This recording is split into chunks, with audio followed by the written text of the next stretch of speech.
Bonjour à tous. Alors, je vais commencer par me présenter. Marie-Christine Blanc, donc je suis nutrithérapeute holistique. Nutrithérapeute, en fait, c'est la même chose que nutritionniste, sauf que le nutritionniste, c'est réservé aux médecins, donc je laisse la terminologie aux médecins. Et holistique, donc on va le voir après, c'est vraiment prendre la personne dans sa globalité, ce qui fait de ma pratique effectivement peut-être une pratique un peu particulière par rapport à ce que pourrait faire un nutritionniste, enfin en tout cas au niveau de l'alimentation. Et vraiment, pour moi, le début de ma pratique il y a quelques années était vraiment exclusivement tourné vers l'alimentation et la nutrition. Et au fil du temps, je me suis rendu compte, par mon parcours personnel et par les personnes que j'accompagnais, qu'il y avait vraiment importance d'élargir en fait ma pratique pour aller dans la globalité de la personne. Donc on va le voir au niveau de tout ce qui est émotionnel, tout ce qui est mental, donc les pensées qui tournent, qui sont là en permanence dans notre vie, qui conditionne beaucoup de choses, et puis au-delà de ça, éventuellement, un aspect plus énergétique, donc on va voir. La vie en conscience, en fait, c'est le nouvel intitulé de mon site internet, justement, puisque je suis en pleine mutation personnelle, et j'ai trouvé que c'était le reflet un peu plus clair de ma pratique, en fait, voilà, parce que pour moi, tout ce que vous allez voir ce soir, c'est quelque chose à mettre en place au quotidien. Donc au quotidien, ça veut dire tous les jours, et pas uniquement quand je suis malade ou quand j'ai un problème particulier, etc. C'est vraiment toute une philosophie de vie en fait que je vous propose. Okay. Alors vous pouvez m'arrêter si jamais vous avez des questions, il n'y a pas de souci. Alors, donc aujourd'hui, j'ai choisi de vous parler des douleurs physiques, surpoids, difficultés émotionnelles. En fait, j'ai mis ces trois termes-là, en sachant que finalement, la nutrition holistique, elle va répondre à tout. C'est vraiment n'importe quelle pathologie ou question existentielle, même quelque part, la nutrition holistique, vous allez voir, elle peut vraiment répondre absolument à tout. Alors, holistique, c'est quoi? Parce qu'il y en a des fois qui me posent la question, c'est pas toujours très très clair. Ça vient du grec holos, qui veut dire entier. Donc en fait, l'approche holistique de la santé, l'être humain est bien plus que la somme des parties, les systèmes qu'il compose. C'est ce qu'on voit en médecine aujourd'hui. On est un peu coupé en rondelles ou en morceaux par système, et donc vous allez voir des spécialistes par système. Donc là, on n'est pas du tout dans l'holistique, justement, puisque l'holistique, ça va être au contraire prendre la globalité de la personne avec tout ce qui la compose. Donc en disant que l'être humain est un tout indivisible, influencé par les différents composants de son être et de sa vie, l'alimentation, l'hygiène de vie, la vie familiale, sociale, professionnelle, environnement, l'histoire de la personne, des croyances. Et tout ça, c'est un vaste mélange qui s'influence, qui s'additionne, qui s'auto-alimente en permanence. Et du coup, il y a bien interrelation, interdépendance permanente entre notre monde intérieur et notre monde extérieur. Et j'ai essayé de le représenter en fait par ce schéma, où vous voyez la nutrition physique là au milieu, mais au-delà de ça, vous avez toute la sphère mentale et émotionnelle de la personne, et ce que moi j'appelle conscience élargie, donc là vous allez y mettre le mot que vous voulez, qui est toute la dimension énergétique, qui pourrait être la dimension spirituelle, éventuellement pour des personnes. C'est vraiment ce qu'on retrouve aussi en physique quantique, où en fait finalement l'humain n'est qu'une somme d'informations et d'énergie quand on va dans l'infiniment petit. Et du coup, toute cette sphère conscience élargie, il y a énormément d'informations, enfin nous baignons dedans au jour le jour, et il y a énormément d'informations que nous allons pouvoir récupérer et que nous donnons aussi à cette énergie. Ce sont des vases communicants. Donc en fait, c'est pour ça qu'il y a ces flèches. Sachez que en permanence, vous avez ces trois dimensions qui sont interreliées entre elles. Okay.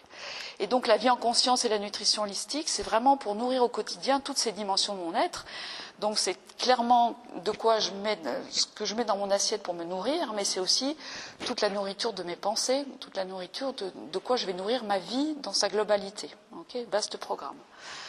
En sachant que l'idée derrière tout ça, c'est qu'il n'y a aucune vérité absolue, okay, suivant les pays où vous allez, les cultures où vous allez, etc., vous allez trouver des vérités et puis le voisin, il va en avoir une autre. Okay, donc l'idée là, c'est plus de trouver un certain équilibre et une cohérence dans tout ça qui vous convient et qui ressemble à vous-même et qui correspondent à vos valeurs. Et c'est là que vous allez être bien. D'accord ? Alors, on va quand même aller voir un petit peu donc les 3 sphères. Alors, la nutrition physique, dans un premier temps, comment est-ce qu'on peut atteindre effectivement cet équilibre et cette cohérence au niveau physique? Donc là, on va vraiment parler alimentation, comment je nourris mon corps et quelle est mon hygiène de vie. Alors, je commence toujours par ce petit schéma pour vous rappeler comment ça fonctionne au niveau du système digestif, parce qu'on l'a vu à l'école, mais on a oublié, et c'est toujours intéressant quand même de voir un petit peu, quand on met un aliment dans sa bouche, voilà, savoir que ça va suivre tout un schéma, tout un cheminement, pardon, un chemin. Et pour finir, effectivement, si ça n'a pas été absorbé, ça finira en sel et ça sortira par l'anus. Mais donc au départ, vous avez l'ingestion au niveau de la bouche. Donc là, il va y avoir la salive, les dents qui vont faire leur boulot. Ça va descendre très très vite par l'œsophage, ça va arriver dans l'estomac. Là, dans l'estomac, ça va rester un bon petit moment avec le travail de l'acide chlorhydrique. Et ça va devenir une espèce de bouillie alimentaire à ce niveau-là. Mais il va commencer à y avoir déjà un gros travail de fait. Et après, on va avoir tout le cheminement dans l'intestin. Mais juste avant, en sortant de l'estomac, vous avez en fait le foie et la vésicule biliaire là, ainsi que le pancréas, qui vont émettre des substances, je ne vais pas rentrer dans le détail, mais qui vont être effectivement très importantes pour la digestion. Voilà, donc au niveau du foie, donc de la bile et du pancréas, là aussi totalement indispensable pour que la digestion se passe bien. Et après, donc vous allez avoir une fois que tout ça s'est mélangé, le bile, le suc pancréatique et la bouillie qui sort de l'estomac. Et ça va donc faire son trajet au niveau de l'intestin, l'intestin là qui commence là. Et là, vous avez tout l'intestin grêle dans lequel il va y avoir l'absorption des aliments. Okay, et ça va passer un bon moment, vous voyez. Et ça ressemble un peu au cerveau d'ailleurs. Et c'est pour ça qu'on parle souvent d'intestin second cerveau, parce que c'est un peu la même tête. Okay, et donc là, il va y avoir l'absorption. Et tout ce qui ne va pas être absorbé ici va arriver là en bas à droite. Donc c'est bizarre parce que voilà, on avait l'impression que une fois que c'est fini, ça va sortir. Voilà, non, en fait ça va remonter, ça va repartir en remontant ici sur le côlon droit. Ça va traverser à nouveau votre ventre par le côlon transversal et après ça va redescendre par le côlon descendant. Et là c'est pareil, c'est un grand moment, presque 24 heures, et où il y a encore un travail, il y a surtout l'absorption de l'eau qui se fait. Et quand vous avez des gaz, quand il y a vraiment des problèmes de ballonnement et tout ça, en général, c'est là que ça se passe. Okay, donc votre médecin, des fois, va peut-être vous demander est-ce que c'est à droite ou à gauche, parce qu'en fait, si c'est à droite ou à gauche, c'est pas tout à fait la même chose. C'est pas tout à fait les mêmes soucis. Et puis, ça va sortir. Bon. Alors, au niveau de l'alimentation, j'ai souligné le mot choisir parce que pour moi, il y a peut-être des grandes règles alimentaires qu'il est important de connaître. Mais avant tout, ça va vous demander de choisir vous, ce qui est le plus bénéfique pour vous, okay, et surtout ce que vous aimez. Parce que c'est quand même un mix, c'est-à-dire que essayer de manger uniquement des choses bonnes parce que le médecin a dit que c'était bon ou le dernier régime à la mode, etc. Si ça ne vous convient pas et si vous n'aimez pas, ça ne va pas du tout faire l'effet que vous escomptez. Ou alors ça va faire un petit effet pendant un mois ou deux et après vous allez être reparti pareil. D'accord ? Il y a vraiment cette notion de plaisir aussi qu'il faut que vous ayez. Okay ? Choisir son alimentation. Après, je rappelle les grands classiques de l'alimentation, enfin les grandes familles de macronutriments, donc les glucides. Alors je vais juste m'arrêter un petit peu là-dessus parce que les glucides, en fait, je résume ça par les céréales et les sucres, en sachant qu'il y a d'autres choses dans lesquelles il y a des glucides, mais bon, c'est les grandes familles dont il faut que vous vous souveniez. Pourquoi ? Parce que quand vous voulez perdre du poids, ou quand on est diabétique, etc., c'est vraiment dans ces familles-là qu'il va falloir faire attention.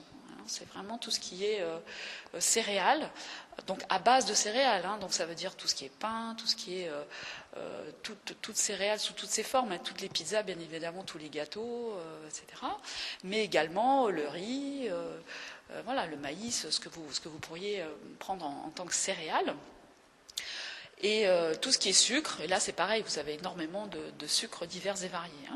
Après vous avez les protéines, donc la grande différence entre les deux là c'est la famille, donc les protéines animales là et végétales. Les protéines végétales, on a vraiment tendance à les oublier, ce qui est dommage. Donc les protéines végétales, c'est tout ce qui est lentilles, pois chiches par exemple. Haricots rouges aussi, et c'est dommage de les oublier parce que c'est des protéines, donc ça peut vraiment remplacer les protéines animales dans un repas, d'accord ? Bon, avec certaines précautions, mais globalement, voilà, je ne peux pas rentrer trop dans les détails, mais très clairement, les végétariens par exemple, si vous désirez baisser votre quantité de viande, il n'y a pas de problème, mais il vous faut des protéines au quotidien, donc pensez bien aux protéines végétales. Après, il y en a beaucoup qui me disent oui, mais il y a vraiment des soucis de digestion. Ça, vraiment, c'est parce que votre intestin n'est pas habitué. Déjà, si vous les faites tremper pendant une nuit, il n'y aura pas de soucis, logiquement, ou il y en aura beaucoup moins.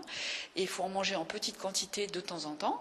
Et ce qui fait que votre intestin va s'habituer aussi, tout doucement. En fait, quel que soit le régime que vous allez opter, allez-y toujours en douceur avec votre corps. Ne passez pas d'un truc de blanc à noir d'un coup, d'accord ? C'est vraiment en douceur, par petite quantité, parce que tout doucement, vous avez aussi votre flore intestinale qui se modifie, et donc c'est vraiment intéressant de y aller pas à pas. Et puis vous avez toute la famille des lipides, donc on peut dire aussi la famille des graisses, d'accord ? Où là vous avez tout ce qui est sous forme d'huile, donc souvent très intéressant, pas toutes, mais voilà. Et puis plutôt les graisses sous forme animale en fait, qui ont été extraites au niveau animal. Où là il faut faire un petit peu plus attention, parce qu'avant on avait vraiment cette idée des régimes où il fallait supprimer toutes les graisses, d'accord ? Donc là, je pense que maintenant, on est de plus en plus au courant que c'est pas là où il faut aller supprimer, c'est surtout dans les sucres, le surpoids, c'est surtout là, sucre et céréales, parce que les graisses, en fait, on en a besoin. Ce fameux cholestérol que tout le monde a chassé si longtemps, en fait, sachez que la membrane cellulaire a besoin de cholestérol pour vivre, parce que c'est ce qui lui donne sa perméabilité, ce qui fait qu'elle va être souple, cette membrane cellulaire. Donc si vous virez tout le cholestérol, ça ne va pas du tout. D'accord ? Donc il faut juste avoir une alimentation équilibrée, mais en tout cas au niveau des graisses, il est vraiment important de garder un minimum de graisse dans votre alimentation, parce que sinon vous n'aidez pas votre corps du tout. D'accord ? Donc n'ayez pas peur des graisses, il faut juste que vous appreniez à choisir les bonnes graisses. D'accord ? Et puis alors, essentiel, totalement essentiel. Pourquoi est-ce qu'on vous dit 5 légumes par jour, fruits et légumes par jour, ce qui est peu d'ailleurs ? Et pourquoi on les retrouve vraiment dans tous les régimes, toutes les bonnes habitudes alimentaires, etc. Les vitamines et les oligo-éléments, c'est là où vous allez trouver un maximum dans les fruits, dans les légumes, éventuellement les herbes aromatiques et puis tout ce qui est oléagineux, donc les noix, les noisettes, les choses comme ça, les amandes. Parce que vraiment, ce sont là où on va trouver tous les micronutriments, où on va trouver les fibres, on va trouver donc tout ce qui est vitamines, oligo-éléments. En fait, c'est beaucoup plus petit en termes physiologiques que les macronutriments, mais c'est indispensable. C'est-à-dire que si on n'a pas ces micronutriments, le corps ne peut pas fonctionner. C'est vraiment des toutes petites choses, mais totalement indispensables. Donc c'est pour ça qu'il faut vraiment que vous mettiez un maximum de choses là-dedans. Et en fait, je ne vous l'ai pas dit, mais même dans ces micronutriments, on va trouver des glucides aussi, etc. Donc si vous mangez, des gens qui mangent que avec des légumes et des fruits, arrivent finalement à avoir quand même un équilibre alimentaire aussi. Alors bon, ça c'est une pyramide alimentaire, je ne vais pas aller dans le détail parce que je n'ai pas le temps. Mais voilà, l'idée, vous les retrouvez quand même là, les fruits et les légumes. C'est vraiment la base de l'alimentation. Après, Après, vous pouvez aller sur mon site internet, lier cette pyramide alimentaire si vous êtes intéressé. Bon, là, je vous ai donné une petite notion de quantité. Voyez votre assiette un peu en 4 quarts, on peut dire, ou en un demi et puis deux quarts, avec vraiment la moitié. Alors en fait, c'est une assiette virtuelle de la journée. Hein, c'est pas forcément un repas. Tous les repas ne doivent pas être forcément comme ça. C'est plus pour la journée. Donc la moitié en légumes et en fruits, cru cuits. Légumes et fruits. Et un quart de protéines animales ou végétales, donc ça je vous l'ai déjà dit. Et puis un quart de céréales. Et là, après, dans les céréales, faites attention, donc j'ai bien marqué à diminuer si surpoids, parce que c'est là où vous allez vraiment pouvoir avoir une action sur le surpoids éventuellement. Les IGBA, je n'ai pas le temps d'y revenir, mais si vous vous intéressez à ce type de choses au niveau des sucres, allez regarder sur Internet ce que c'est que l'index glycémique des aliments, ou sinon vous venez me voir et vous prenez rendez-vous, et on ira voir plus en détail, parce que c'est vraiment un point très important au niveau des glucides. Hein. Index glycémique, c'est ça que ça veut dire, IG. Okay. On le voit beaucoup maintenant dans toutes les choses qui sont proposées. Alors, au niveau de la qualité, ça c'est extrêmement important, bien évidemment, de saison au maximum si vous pouvez. En fait, je me suis rendu compte qu'à force de faire des courses dans les hypermarchés, on ne sait même plus, en fait, quelle est la saison des légumes. Hein. Il y a plein de personnes on leur pose des questions, les tomates c'est quand, on ne sait même plus. Hein. C'est vraiment ça, ou même les fraises, des choses comme ça. C'est quand même essayer de saison au maximum. Alors pourquoi? Parce que ça a une bonne raison d'être, hein. Même au niveau de la nature. Quand on a une démarche comme ça en conscience, on essaie de se rapprocher le maximum de ce qui se fait naturellement. Et la nature, elle ne vous donne pas des tomates toute l'année, hein, en France en tout cas. Okay, donc, c'est pas par hasard non plus. Donc après, il ne faut pas s'étonner si on ne suit pas non plus la nature dans laquelle on vit, si ça dérègle aussi notre corps. Ça peut être aussi en lien avec ça. Vraiment essayer de respecter ce qui se passe. Hein. Alors la température de cuisson est extrêmement importante aussi dans tout ça. On en parle de plus en plus, les cuissons à basse température, parce que sinon, en fait, dès qu'on commence à monter au-dessus de 100 degrés, on détruit les vitamines. D'accord ? Donc on a bien vu tout à l'heure que les micronutriments sont extrêmement importants, dans lesquels il y a les vitamines. Donc si vous commencez, alors en faire un peu, c'est pas grave, mais si vous cuisez tout au four très très fort ou à la poêle à haut degré, ça ira pas. Autre chose au passage, alors les cocottes minutes à fond, ça marche pas non plus, les vitamines sont détruites aussi, enfin au moins en partie. Qu'est-ce qu'il y a d'autre? La cuisson à l'eau aussi. Quand vous cuisez à l'eau, il y a toutes les vitamines qui partent dans l'eau. Alors c'est quand même dommage, hein, surtout si vous avez acheté du bio.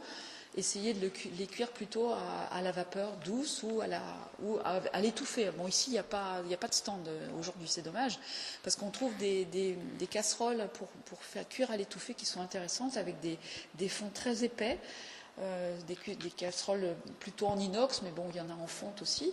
Et là, vous avez le respect des vitamines, et ça va cuire doucement. Sans être très long, hein, je veux dire, on est en train de parler d'un quart d'heure, 20 minutes, hein, c'est pas non plus, c'est pas 2 heures. Hein. D'accord ? Bon, les produits raffinés, bien évidemment, hein, tout ce qui est raffiné a perdu en grande majorité de tout ce qui est vitamines et nutriments. Hein. Donc voilà. Et puis ça fait des toxines. Alors non seulement ça a perdu les vitamines, et donc vous ne récupérez pas grand-chose, mais en plus vous allez ingérer énormément de toxines que votre corps va devoir traiter. Donc ça le fatigue. Déjà, il n'a pas ce qu'il faut pour vivre, mais en plus de ça, il faut qu'il traite des toxines et qu'il les sorte de votre corps. Très compliqué pour lui. Hein. Bon, dont les graisses saturées, par exemple, et puis les boissons sucrées, ça, très clairement, c'est pas une bonne idée. L'ambiance. Alors, je vous ai parlé de quantité et de qualité. En fait, l'ambiance est aussi extrêmement importante. Parce que si vous mangez du bio dans un état de stress perpétuel ou avec la télé à fond qui vous annonce des nouvelles catastrophiques en permanence, vous allez très mal digérer de toute manière. D'accord ? Donc la partie mastication, calme, régularité, ambiance des repas, elle est primordiale, vraiment primordiale. Et vous avez des gens qui mangent pas très correctement, mais qui sont vraiment en relation avec eux-mêmes et qui prennent le temps de manger, etc., ils vont beaucoup mieux digérer que vous qui allez essayer de manger sainement, mais dans le stress. C'est presque plus important, je dirais. C'est assez frustrant, mais c'est comme ça. D'accord ? Il y a vraiment une partie plaisir aussi, vous voyez, je l'ai mis là, important. Alors, au-delà de l'alimentation, il y a aussi bien sûr comment je prends soin de moi, donc toute l'hygiène de vie au quotidien. Donc, bon, la cigarette, vous imaginez bien pourquoi je l'ai barrée, mais alors après, essayez d'avoir une activité physique régulière. Là, je parle dans un premier temps plutôt d'une activité où vous allez vous dépenser. Donc, ça peut être tout simplement de la marche, hein. Ça peut être du vélo, de la piscine, des choses comme ça, parce que vous avez quand même besoin au maximum de sortir effectivement ces toxines que je vous disais, ou le stress, ou des choses comme ça, d'aller aussi dans la nature, hein, ça c'est extrêmement important. Si vous pouvez conjuguer l'activité physique avec la nature, c'est encore mieux, d'accord ? Parce que vous avez besoin de l'énergie de cette nature. Bon, prendre soin de votre sommeil. Il peut y avoir aussi, voilà, pratiquer l'automassage et se faire masser. Et il y a aussi une pratique corporelle douce. Essayez vraiment d'avoir... Alors pourquoi ? La première chose, c'est pour la respiration. Essayez d'avoir une technique respiratoire, quelle qu'elle soit, ça n'a pas d'importance. C'est vraiment pour favoriser tout ce qui est circulation d'énergie, reconnexion à vous-même. Là, vous avez plein de choses sur ce salon qui vous ramènent souvent à des choses comme ça. Essayez tous les jours d'avoir une pratique respiratoire. Il y a quelque chose sur Internet, par exemple, qui est très facile à trouver, qui s'appelle la cohérence cardiaque. Et là, vous allez vraiment apprendre à respirer de manière rythmée. Ça dure quelques minutes et vous pouvez mettre ça dans votre vie de tous les jours, hein, si vous êtes tout seul et que vous n'avez pas de pratique particulière. Sinon, allez voilà, vers des pratiques telles que le yoga, le qigong, sophrologie, MLC, c'est la méthode de libération des cuirasses de Marie-Lise Labonté. J'ai pas mis, mais Felkendreis qui est sur le salon aussi, voilà, c'est des choses qui sont très très bien. Et pourquoi pas la méditation, mais ça c'est encore un stade de plus. Boire suffisamment d'eau, d'ailleurs je pense que moi il faut que je boive là, et drainer les toxines régulièrement ou faire une détox. Donc là je propose de temps en temps un atelier pour faire une détox, donc pourquoi pas, là j'en ai pas de prévu, mais je pense qu'il y en aura un à la rentrée, enfin en septembre. Sinon par vous-même, essayez de drainer les toxines aux intersaisons, hein, ça c'est la médecine chinoise qui nous l'enseigne surtout, on le fait aussi en naturopathie. Et là, vous pouvez le faire déjà avec des produits que vous allez trouver en pharmacie ou en parapharmacie ou en magasin bio, avec des tisanes ou voilà, des produits naturels. Donc ça, c'est vraiment important. Vous prenez n'importe quel produit pour drainer. Et après, effectivement, peut-être une détox, mais là, ça va être plus au niveau alimentaire. Donc là, je ne vais pas pouvoir entrer dans le détail. Cette dernière diapo sur la partie corporelle, pure, physique, c'est vraiment regarder quelle est votre relation au corps. C'est extrêmement important. C'est vrai qu'on n'est pas forcément élevé comme ça. On a plutôt tendance à pas être très sympa avec notre corps, hein, de manière générale. Alors que pourtant, c'est grâce à lui qu'on est là, c'est grâce à lui qu'on peut vivre ces expériences, et que sans lui, on ne pourrait rien faire. Okay ? Donc vraiment, essayez de voir votre corps peut-être d'une autre manière, et vous poser des questions du genre, est-ce que c'est juste un organe, un ensemble d'organes, une machine qui doit fonctionner, hein, c'est souvent comme ça qu'on le perçoit, un outil que j'utilise pour bouger, pour paraître, pour séduire.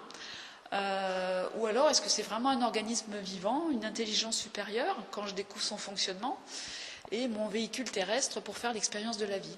Moi j'ai vraiment eu un flash quand j'ai fait... Non, c'est bon, tu peux.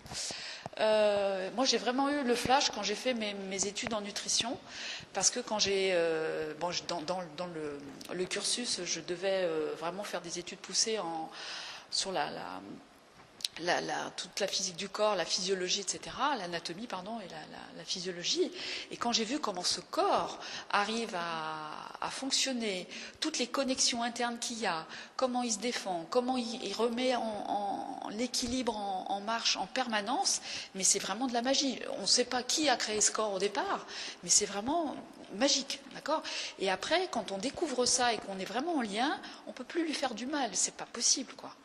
C'est vraiment, mais ça, faut-il encore vraiment être en relation avec son corps, ok ? Sinon, voilà, on n'a pas trop cette notion. Hein. Donc, quel rapport avec mon corps j'ai aussi ? Et là, vous avez la manière aussi que vous allez de lui parler, c'est-à-dire est-ce que c'est un ami, un ennemi ? Est-ce que vous êtes attentif à l'écoute de votre corps, en guerre, en lutte ou en combat ? dans la douceur, l'attention, et comment est-ce que vous lui parlez? Est-ce que vous lui parlez? Et comment vous lui parlez? D'accord? Est-ce que, par exemple, vous seriez prêt à parler aux différentes parties de votre corps, à parler à vos cellules, hein? Et il y a vraiment des choses magnifiques qui peuvent se passer. Hein? Okay. Bon, là, il va falloir que j'accélère un petit peu. Alors, la deuxième partie, bon, on reviendra, je vais essayer de laisser 5 minutes pour les questions. La partie émotionnelle et mentale.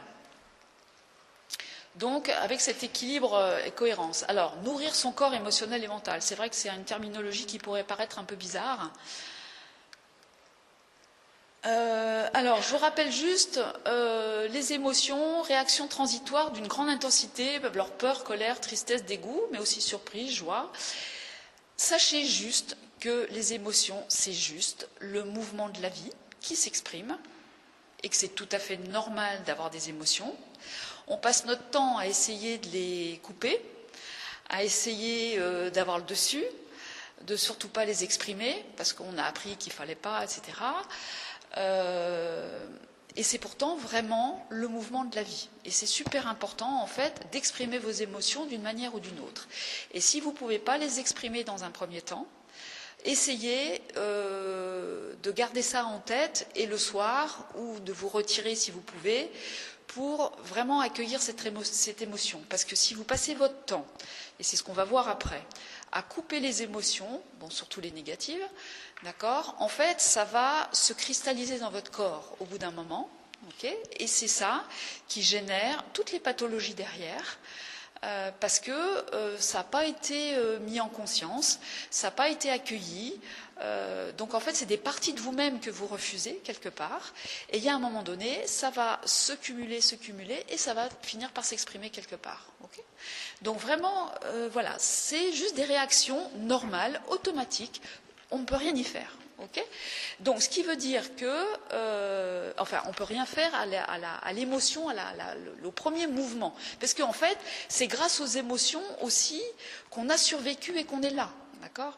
Parce qu'il y a eu les réactions de peur, de survie, qui fait qu'on a détalé devant les dinosaures ou je ne sais pas, enfin voilà ce qu'il y avait à l'époque, et ce qui fait qu'on est là aujourd'hui. Okay, donc c'est vraiment des réactions de grande intensité, mais automatiques, mais qui sont vraiment nécessaires. Okay, qu'est-ce que j'ai mis à côté? Oui, ben, en cas de stress, très clairement, et là, ça, vous n'y pouvez rien, pourtant, vous essayez de vous contrôler au maximum, et je peux vous dire qu'à l'intérieur de votre corps, il y a tout un, comme je vous ai dit, le corps est magique, il y a tout un bon nombre de réactions physiologiques automatiques, et ça, vous n'y pouvez rien. Donc, vous allez avoir des décharges d'hormones, par exemple, d'adrénaline et autres. Et c'est toutes ces décharges, en fait, qui vont faire qu'à un moment donné, si vous ne les exprimez pas par la suite, ça va finir par s'accumuler dans le corps. Okay, et le mental, bah, là pour le coup, c'est les pensées, hein, c'est notre cerveau qui va se mettre en branle et donc qui met des images, des mots, des définitions. Et ça va devenir un mécanisme automatique quasi permanent avec un petit vélo qui ne s'arrête jamais, qui va analyser, échafauder et surtout juger. Ça juge, ça divise, ça sépare, c'est bien, c'est mal, sans arrêt, sans arrêt. Et ça n'accueille pas la vie telle qu'elle est en fait. Hein, okay, et avec le temps, c'est un véritable écran entre nous et la réalité de ce qui est, hein, au niveau du mental. 60 000 pensées par jour, 2500 à l'heure, 41 à la minute. Voilà, d'accord ? Donc de toute manière, c'est un flux permanent que vous ne pouvez pas contrôler. Hein. Alors vous pouvez, voilà, vous avez des choses qui vous viennent, etc. Mais il y a énormément de choses qui se passent dans l'inconscient et que vous ne voyez absolument pas. D'accord ? Bon, oui, c'est un peu pour le fun. Et en fait, quand ça s'associe, tout ça, hein, les émotions et les pensées, ça donne des situations de ce genre. Je pense que vous avez peut-être déjà tous connu au moins une fois. Avec des choses vraiment très très difficiles. Hein, okay, et du coup, tout ce mélange, ça va faire des scénarios qui vont tourner en boucle, souvent automatiquement et sans réelle conscience. Et ça va persister, ça va nous empêcher de dormir des fois, ça va nous créer des situations pas possibles. Okay, toujours là en bruit de fond, et nous nous identifions à eux, et ça devient des sources de stress, des consommations d'énergie énormes, okay, et du grignotage, et de la compensation par divers moyens. Hein. Ça peut être la télé, ça peut être les engueulades, ça peut être le jeu, je ne sais pas, l'alcool, les drogues, donc l'alimentation bien évidemment, le sexe, il y a plein de possibilités. Internet pendant des heures, voilà, pour essayer vraiment de... Parce qu'on est tellement mal avec tout ça qu'on essaie vraiment de sortir de soi pour ne pas vivre en fait ces choses-là. Hein. Okay. Donc l'impact de nos émotions, nos pensées, nos jugements sur nos douleurs physiques, le surpoids et les maladies. Okay. Très clairement, ça fait beaucoup de mal, c'est ce que je vous disais tout à l'heure, ça cristallise. En plus de ça, si ça vous fait grignoter, si ça vous fait boire, si ça vous fait fumer, etc., vous imaginez bien que ça en rajoute. Okay. Donc ça, en général, c'est plutôt difficile pour le corps.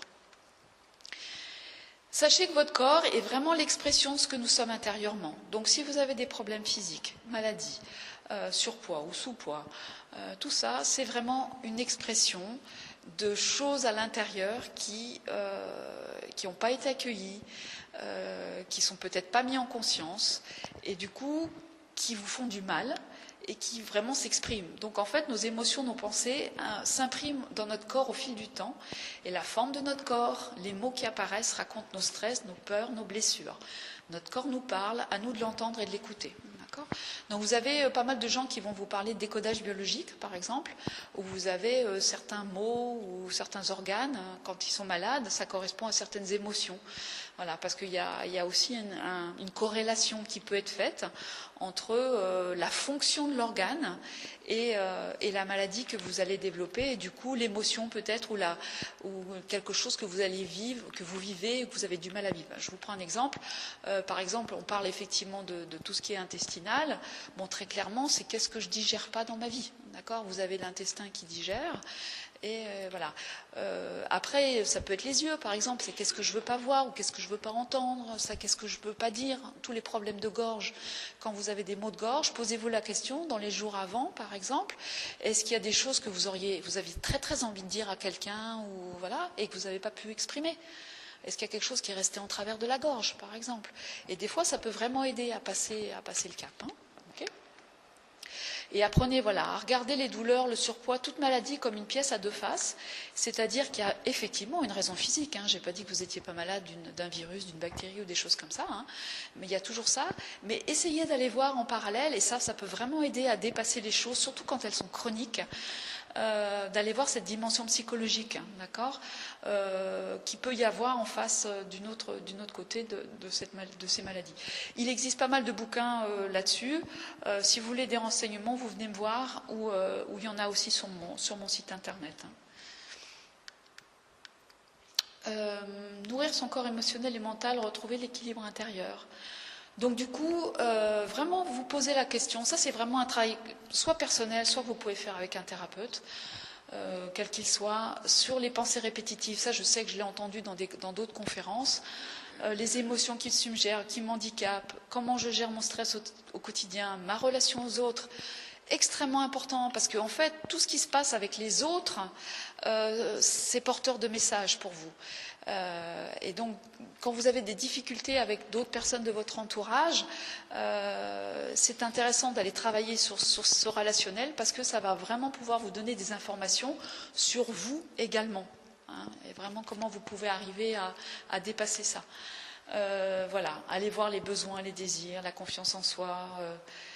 Bon, ce qui m'intéresse, moi, dans ma pratique, et quand j'accompagne les personnes, c'est vraiment que la personne passe de l'état de victime à l'état de responsable. On a vraiment tous les moyens, par cette vie en conscience, de prendre la responsabilité de notre vie, donc au niveau là, on l'a vu, hein, au niveau nutritionnel déjà, hygiène de vie, au niveau émotionnel, au niveau mental. C'est pas toujours la faute de l'autre, c'est pas toujours la faute de la société, etc. D'accord ? Il y a peut-être des conditions difficiles, je veux bien, mais vous avez vraiment une très grosse responsabilité, une très grosse partie en tout cas sur laquelle vous pouvez faire quelque chose. Okay ? Et donc c'est vraiment vous accompagner pour devenir autonome et responsable dans votre vie pour pouvoir aller mieux. Okay ? Et pour ça, c'est un peu comme s'il y avait tout, enfin, faire connaissance avec votre propre système de croyance. Parce que c'est un peu comme si c'était un grand iceberg, vous voyez, vous avez l'image de vous, c'est un tout petit morceau. Mais qu'est-ce qu'il y a là-dessous, hein? Votre histoire, votre culture, tout ce en quoi vous croyez, tout ce que vous suivez peut-être depuis l'enfance. Parce que moi, j'ai 53 ans et je me rends compte encore aujourd'hui, j'accompagne aujourd'hui mes parents qui sont, mon père est décédé l'année dernière, et là c'est ma mère qui en prend le chemin. Et je les accompagne, et du coup, j'ai toute ma jeunesse qui remonte, parce que j'étais partie à 700 km de chez eux, d'accord, pas par hasard, sauf que là, je les accompagne. Et du coup, j'ai plein de trucs qui remontent. Enfin, comme quoi, la petite fille, elle est encore là. Il y a encore des trucs qui sont enterrés, etc. Et tout cet accompagnement que je fais aujourd'hui, je travaille en fait sur tout mon système de croyance, sur tout le système de la famille. Et du coup, ça me fait énormément de bien de connaître ces choses-là, parce que ça me permet de voir les événements différemment, de comprendre aussi que mes parents, ils ont fait ce qu'ils ont pu, etc. De plus leur en vouloir sur certaines choses. C'est vraiment important. Et du coup, vous allez tout doucement apaiser des émotions qui sont encore là, ou la difficulté du relationnel que vous avez avec eux. Enfin, alors je parle des parents, mais ça peut être aussi encore les grands-parents, ou ça peut être aussi les enfants, ça peut être les frères et sœurs, il y a tout le noyau familial, hein, bien évidemment. Okay, et qui se répercute sur la vie professionnelle, etc. Après, alors sachez qu'en fait, on se construit les 7 premières années de notre vie, okay, et après, ce ne sont plus que des répétitions. Okay, donc, il y a des tas de choses qui vont se passer pendant ces premières années de la vie. On n'y peut pas grand-chose. C'est vrai qu'on subit un peu l'entourage et le système ce système, hein, l'environnement, la société, la culture, etc. Et après, du coup, vous allez faire des répétitions. Alors, avec plein d'autres gens différents. Mais posez-vous la question, quand il y a quelque chose qui ne va pas avec quelqu'un, par exemple, bon, surtout si c'est du sexe féminin et masculin, si c'est féminin, posez-vous la question, est-ce que ça ne ressemble pas à maman, hein? Est-ce que ça ne ressemble pas à des facettes de maman, des choses? Parce qu'en fait, vous allez vous rendre compte qu'il y a vraiment des choses qui reviennent jusqu'à temps que vous arriviez à vraiment les voir et à les apaiser à l'intérieur de vous-même. Et après, ça ne se présente plus. Hein? Si ça se représente encore, c'est que vous n'avez pas fini de travailler dessus. Hein? Donc on a, en fait, avec tout ça, on a une espèce de filtre. On porte des lunettes en permanence. Donc on ne vit pas la vraie vie, quelque part, parce qu'on a des espèces de certitudes, de convictions, d'opinions. Ça fait des limites, ça fait des peurs. Et tout ça, surtout, hein, sur la vie, nous-mêmes, les autres. Voilà, on met en place un certain fonctionnement et on pense que la vie, c'est comme ça que ça marche. Ben, je peux vous dire que moi, qui ai remis en cause énormément de choses, je me suis rendu compte qu'il y a plein de choses. Non, ça ne marche pas du tout comme ça. 10 ans en arrière, j'aurais été incapable de faire ce que je fais là aujourd'hui, de vous présenter, de vous parler en direct, etc. Hein, vraiment, il y a vraiment des tas de choses, c'est à un moment donné, mais si vous travaillez sur vous, sur votre système de croyance, il y a plein de choses qui sont des limites aujourd'hui, qui peuvent être totalement dépassées ultérieurement. Hein. Après, donc ben voilà, repérez vos croyances limitantes. Croire qu'une chose est vraie n'a jamais signifié qu'il s'agissait de la vérité. D'accord ? Donc c'est vrai aujourd'hui, pour vous, dans votre système à vous. C'est tout. C'est peut-être pas vrai pour le voisin, et c'est peut-être pas vrai pour vous demain, parce que vous allez peut-être changer. Donc acceptez aussi ce mouvement intérieur, hein, d'éveil peut-être, de remise en question. Si vous n'êtes pas prêt à vous remettre en question, pas la peine. D'accord ? Il y a vraiment besoin d'essayer de changer les choses. Okay ? C'est un peu ça, vous voyez, toutes les idées associées à toujours jamais. J'ai toujours fait ça, pour moi, ça marche jamais, c'est pas possible. Donc dès que vous commencez à utiliser ces mots-là, vous êtes dans un système de croyances limitantes, d'accord ? Donc vous êtes dans une cage. Alors des fois elle est dorée la cage, hein. Des fois on est super bien, etc. Puis à un moment donné, ça va pas nous convenir, ok ? Des fois il y en a qui ont mis des barrières de sécurité partout. Mais après, on s'ennuie avec les barrières de sécurité. Puis il y a plein de choses qu'on aurait voulu faire et puis qu'on ne fait pas, d'accord ? Parce qu'on a peur, on a toujours peur. Donc on se sent très en sécurité, mais on a peur. Et du coup, on ne vit pas sa vie, vraiment. Et après, il y a le corps qui commence à vous le dire. Ok ? Et en fait, essayez de chercher à sortir un petit peu de la cage quand même si la cage est dorée. Okay ? Bon, là, je vais aller très vite. Donc ça, c'est une partie aussi de ce que je peux amener au cabinet. Ou si vous ne l'avez pas lu, les 4 accords Toltec de Don Miguel Ruiz. Donc ça, c'est un de mes premiers bouquins dans ma pratique à moi et dans mon parcours, qui m'ont vraiment fait du bien. Parce que ça, c'est toute la relation aux autres. Hein, comment vous allez... la puissance de la parole, donc comment vous l'utilisez vis-à-vis de vous-même, vis-à-vis des autres. Que chacun est dans sa propre projection, c'est ce que j'étais en train de vous dire, chacun est dans son propre monde en fait, hein, avec ses propres croyances. Donc voilà, même quelqu'un qui va vous faire du mal, etc., si ça se trouve, il est vraiment dans son schéma à lui et il n'est pas là pour vous faire du mal, hein, c'est pas ça. Suivant nos croyances, voilà, on a des perceptions. N'ayez pas peur de poser des questions, de communiquer avec les gens, votre entourage, c'est très très important. Des fois, vous allez vous faire des montagnes pendant des jours et des mois sur ouais, il m'a dit ça, je pense qu'il a voulu dire ça, il m'en veut, etc. Puis en fait, le jour où vous osez vraiment aller parler avec la personne, bah, vous allez vous découvrir que finalement, bah non, c'était pas du tout ça que la personne voulait dire et que c'était beaucoup plus simple que ça, hein. Il y a vraiment beaucoup de choses qui peuvent se guérir comme ça. Et puis, bah voilà, faites toujours de votre mieux. La dernière partie, la conscience élargie. Alors, permettez-moi.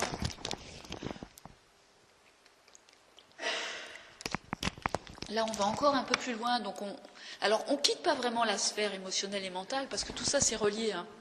J'ai fait 3 cercles parce qu'il fallait bien que je le représente d'une manière ou d'une autre. Mais tout est vraiment interconnecté et interrelié.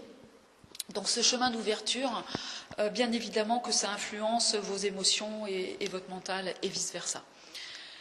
Donc la conscience élargie, c'est quoi? Donc pour moi, c'est vraiment un changement de paradigme. Donc c'est vraiment beaucoup aussi de toutes ces techniques que vous voyez sur le salon. Pour moi, ça a été s'intéresser à l'homéopathie au départ, la médecine chinoise, les fleurs de Bach, l'hypnose, les soins énergétiques, le Reiki, tout ça, comment ça fonctionne, quoi. La kinésiologie, à qui on s'adresse, à quoi on s'adresse, enfin, toutes ces techniques qui font vraiment du bien à tout le monde. Elle commence vraiment à être validée par tout ce qui est physique quantique, hein, aujourd'hui, qui nous apprend que la matière n'existe que pas de manière tangible, que nous sommes des êtres vibratoires, baignant dans un océan d'énergie et d'information, dont je vous l'ai dit un tout petit peu au début de la conférence. Donc ça, c'est vraiment très important. Il y a l'épigénétique aussi aujourd'hui qui nous prouve que notre environnement, vous voyez, notre vie, nos émotions, nous y revoilà. Les incidents de notre existence peuvent modifier jusqu'à nos gènes. Donc c'est pas moi qui le dis, hein, c'est la science, enfin c'est une certaine tranche de la science. Les chercheurs en neurosciences qui démontrent que scientifiquement que la conscience et le cerveau ne sont pas identiques. Ça veut dire qu'il y a une conscience en fait qui est au-delà de notre propre cerveau, ok. Donc tout ce champ énergétique dans lequel il y a des informations. Donc c'est là où on va chercher les inspirations, où on va avoir les intuitions. Vous avez des gens qui font de la canalisation, qui vont avoir des messages directs, ou tous les artistes, quels qu'ils soient, hein, qui utilisent cette intuition, qui utilisent tout système énergétique en fait. Et donc il y a vraiment des gens en science hein, qui travaillent sur ces choses-là. Bon, alors oui, la maladie et l'accident qui va amener la personne à s'interroger. EMI, les expériences de mort imminente. Voilà. Sur mon site internet, il y a le livre d'Anita Mourjani. Moi, je l'ai lu un jour, ça m'a vraiment bluffé. C'est une femme qui a fait ça, qui a fait un cancer généralisé. Elle a été jusqu'au bout. Elle est décédée pendant quelques minutes. Et elle est revenue. Et elle était complètement guérie hein, de son cancer généralisé. Elle a écrit un bouquin. Vous lisez ça, ça vous fait voir la mort vraiment d'une autre manière. Et elle n'est pas la seule, hein, il y en a plein dans le monde maintenant hein, qui ont ce genre d'expérience. Donc très clairement, ça nous prouve bien qu'il y a des choses au-delà de notre corps matériel et de la vie que l'on peut percevoir ici. Hein. Les expériences mystiques, ça c'est encore autre chose. Moi, ce qui m'intéresse dans tout ça, c'est chercher un sens à sa vie. Parce que moi, personnellement, vivre sans avoir de sens de ma vie, ça ne me va pas. Donc depuis toute petite, je suis comme ça. Donc j'ai vraiment aussi été vers cette conscience élargie pour essayer de trouver un sens. C'est très très long ça à vous décrire. Donc en fait, je vous ai mis ça sous forme d'un schéma qu'on retrouve aussi sur mon site internet. Toutes ces pratiques, c'est des choses que moi j'ai mis dans ma vie, que je peux vous enseigner, avec lequel je peux vous accompagner. Pratiquer la marche consciente. Donc ça, c'est vraiment quelque chose qui peut être intéressant. C'est un peu de la méditation finalement, mais pas statique. Et c'est dehors, en règle générale, qu'on fait ça. Mais la marche consciente, c'est vraiment marcher. Alors il y a des choses qui se font dans la région d'ailleurs. Hein. Il y a des gens qui sont spécialisés qui font ça, qui peuvent vous proposer des sorties. C'est vraiment marcher, alors certainement pas, on peut être en groupe, mais si vous êtes en groupe, vous vous taisez. Hein. Le but, c'est vraiment d'être en accord et en relation avec la terre, quand on pose les pieds, respirer et avec éventuellement les odeurs, les bruits, aller toucher les arbres, vraiment être dans la conscience de ce qu'on est en train de faire. Okay, c'est une sorte de méditation. Bon, accueillir ce qui est, là, c'est vraiment sans jugement du tout. C'est vraiment les événements, les choses qui se passent. Bon, derrière tout ça, il y a des techniques, il y a des bouquins, il y a plein de choses. Hein. Éventuellement, on peut en reparler si vous venez me voir à mon stand. Se connecter, écouter son corps. Alors là, c'est ce que je vous ai dit tout à l'heure. Utiliser n'importe quelle technique, ça n'a pas d'importance, mais vraiment, essayez de vous reconnecter au corps et l'écouter parce qu'il a des choses à vous dire. Alors ça, c'est une grosse partie de mon accompagnement, loi de la manifestation ou d'attraction, parce qu'en fait, c'est la même chose suivant les auteurs. C'est vraiment tout ce système énergétique. Apprenez à l'utiliser. Alors la loi d'attraction, on en a beaucoup parlé, ça fait vendre. Il y a des bouquins, je crois qu'il y a des films, il y a un truc qui doit s'appeler Le Secret, que moi j'ai jamais regardé. Mais bon, si vous tapez ça sur Internet, vous allez trouver plein de choses. Après, il y a un côté un peu magique qu'on peut essayer d'utiliser dans sa vie. Bon, les places de parking qu'on trouve facilement, ça marche très très bien. Si vous pouvez Alors l'idée c'est quoi? Parce qu'il y en a peut-être qui ne savent pas du tout ce que c'est. C'est vraiment de se connecter justement à ce système énergétique et d'avoir une intention. Alors on peut parler de pensée positive, mais c'est plus une intention d'un souhait d'avoir quelque chose, de déclencher quelque chose en fait de l'univers qui va nous aider, qui va répondre à notre demande en fait. Okay, si vous voulez avoir plus de détails là-dessus, sur mon blog, là, je vous donnerai les adresses après, je me suis fait filmer à une conférence que j'ai donnée sur ce sujet-là, et du coup il y a 2 vidéos sur ce sujet. Donc du coup vous retrouvez un peu plus de détails. Hein, okay. Mais vraiment, cette loi de la manifestation et d'attraction, on peut l'utiliser dans sa vie de tous les jours pour essayer quand même d'avoir de l'aide de l'univers, en fait. D'accord ? Avant de penser gagner au loto ou changer de vie, grâce à la loi d'attraction, ça on peut peut-être un jour, hein, mais voilà. L'idée pour moi, c'est vraiment d'avoir de l'aide de l'univers. Parce que des fois, on fait ce qu'on peut, mais c'est pas forcément évident. Donc, ça pourrait être tout à fait, par exemple, d'être vraiment déterminé, de rencontrer la bonne personne qui va vous accompagner, ou j'en sais rien. Après, il y en a qui font ça pour essayer de trouver l'âme sœur, hein, mais bon, des fois, ça marche pas bien. Mais pourquoi pas? C'est vraiment essayer de vous mettre dans cette énergie pour vous accompagner. Okay, alors, pareil, reconnaître les synchronicités. En fait, ça va ensemble. Hein. Les synchronicités, c'est vraiment tous les messages que la vie va vous envoyer en permanence, et ça se produit tout le temps. Mais de manière souvent symbolique, ce qui fait qu'on a des fois un peu de mal à traduire, parce que quand on n'est pas habitué à la symbolique ou quand on n'est pas habitué à regarder ce qui se passe autour de nous, on ne perçoit pas forcément les messages. Mais ça, c'est vraiment de l'entraînement et on y arrive. On y arrive avec un certain temps. D'accord ? Donc, ne serait-ce que regarder, justement, si vous envoyez dans l'univers vraiment une demande insistante sur quelque chose, faites bien attention pendant les jours qui suivent aux gens que vous allez rencontrer, aux émissions de télé que vous allez regarder, au journal que vous allez lire, tous ces petits détails que vous allez pouvoir avoir et qui peuvent vous aiguiller. Moi, la dernière chose qui s'est passée là, les 2 derniers jours, j'ai pas mal de problèmes d'estomac en ce moment, parce que malgré tout ça, je suis comme vous, hein, il y a la vie et les émotions et des choses qui se passent. Et je sais que le café ne me va pas très bien, mais j'ai beaucoup de mal à décrocher du café. Et ça fait un petit moment où je me disais, est-ce que vraiment le café, après tout, ça a plein de vertus? Quand vous écoutez les nutritionnistes, de toute manière, il y a plein de choses qui ont plein de vertus, positives, négatives. Donc on écoute un peu aussi ce qui nous fait plaisir. Hein, okay, et je disais, le café, etc. Et alors, j'ai commencé la semaine dernière, en buvant mon café, à renverser ma tasse de café sur mon bureau. Donc j'ai eu plein de choses d'abîmées, etc. Ça a commencé comme ça. Je me suis dit, d'accord. Le café, j'en ai bu une gorgée. Hein. Le reste est parti sur le bureau. Bon. Alors pendant 2-3 jours, j'ai arrêté le café. Parce que ce genre de messages, moi je les écoute tout de suite. Hein. Et puis j'ai recommencé à boire un petit peu de café. Là, j'arrive ici, le premier jour, on m'offre un café le matin, comme pour tous les stands. Idem, j'ai bu une gorgée, il y a quelqu'un qui est arrivé, qui m'a donné un grand coup de coude. J'ai la tasse de café qui a volé par terre, vous voyez ? 2e fois. Okay. Bon, voilà. Vous voyez, ça, c'est vraiment des messages. Alors, vous y croyez ou pas, mais je suis sûre que si j'insiste, je vais finir par en avoir partout, parce qu'il va dire, c'est bon, là, t'as pas compris qu'il fallait que tu arrêtes le café? C'est vraiment ça. Okay, donc, regardez, écoutez ce qui se passe, c'est amusant et ça marche très, très bien. Et du coup, à partir du moment où vous allez vous connecter à ça, vous allez aussi développer l'intuition. Après, par contre, il va falloir vous faire confiance. Parce que, est-ce que j'écoute ce que j'entends ? Parce que souvent, est-ce que c'est pas moi voilà, qui invente des choses, etc. Oh, puis je peux pas me permettre de faire ça, et puis ça se fait pas, et puis je vais quand même pas tout laisser tomber, et puis enfin bon. Après, vous allez avoir 10 000 choses qui vont arriver. Mais ça, sachez que l'intuition, c'est vraiment le premier truc qui vous arrive.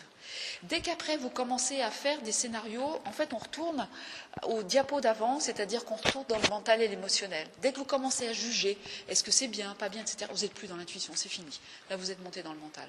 Donc l'intuition, c'est le premier truc qui vient. Okay, donc après, à vous de voir si vous pouvez tester ou pas. Voilà, est-ce que ça peut.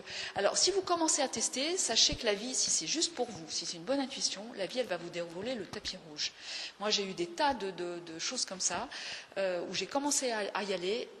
Et vraiment, vous avez un accompagnement derrière. Donc, vous avez des gens qui vont arriver, vous allez avoir des moyens financiers qui vont arriver. Moi, c'est ce qui s'est produit pour ma formation. Vous allez rencontrer les bonnes personnes.